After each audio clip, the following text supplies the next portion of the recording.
receive the word of God, not as the word of men, but as it truly is, the word of God.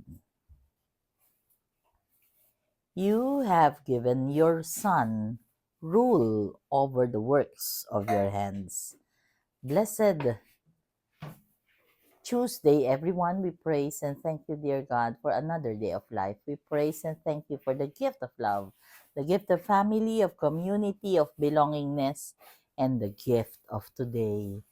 Today is a special day because ang ebanghelyo natin ay nagpapahayag ng pagpapagaling ni Jesucristo habang siya, 'di ba, nagturo siya doon sa Capernaum.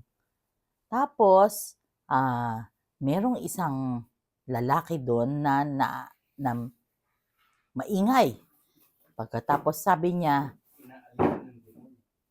quiet, come out of him. So, pinahinto niya yung lalaki.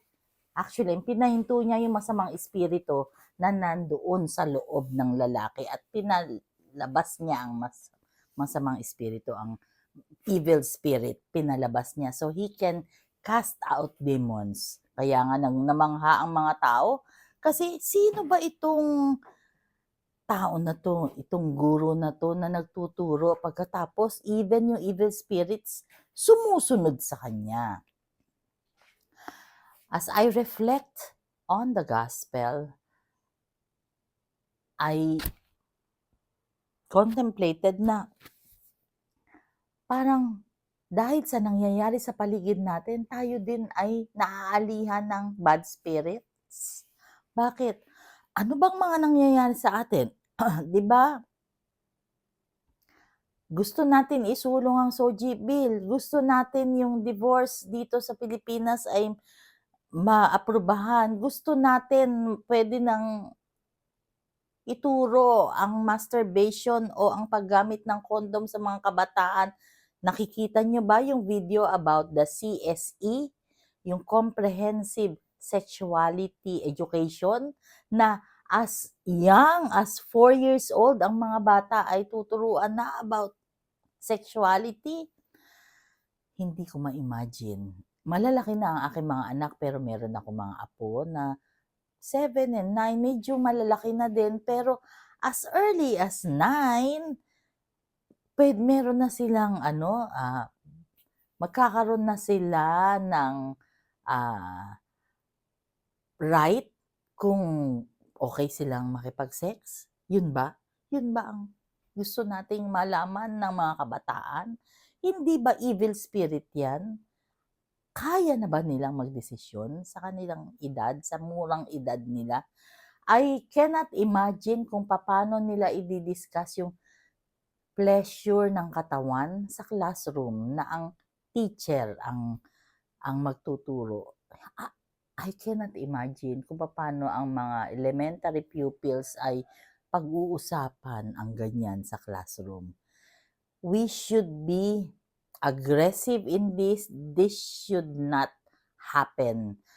Kasi alam ko 2018 pa ito pero parang hindi natin pinansin. Yung DepEd ba? Panawagan ito sa DepEd. Are you really sure of what you are doing? Are you going to allow this kind of sexual education doon sa mga young ones natin?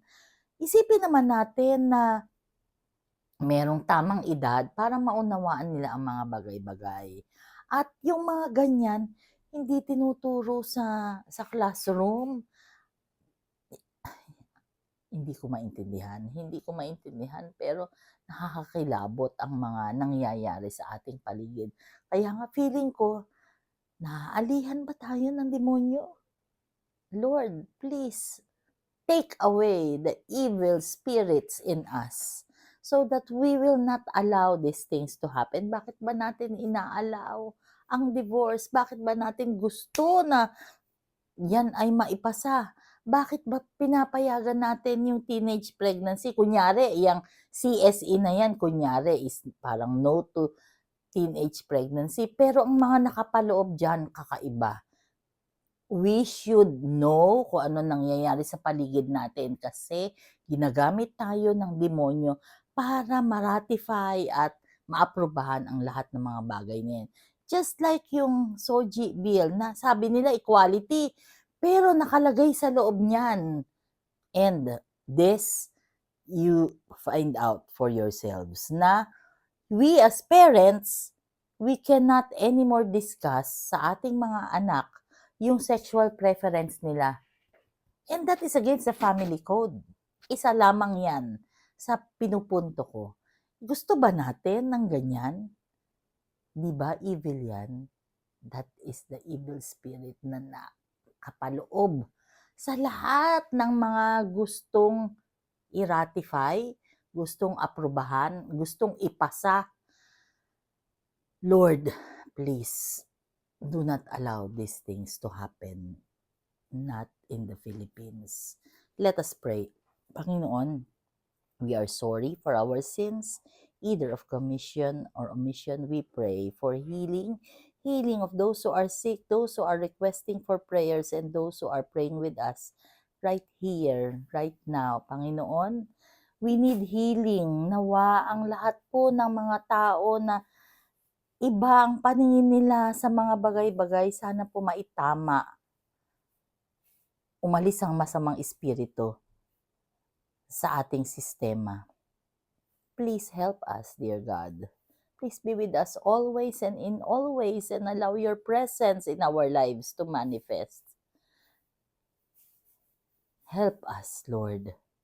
Stay with us, for without you we are nothing. All this we pray in your mighty name through the intercession of our Blessed Mama Mary. Amen. God bless.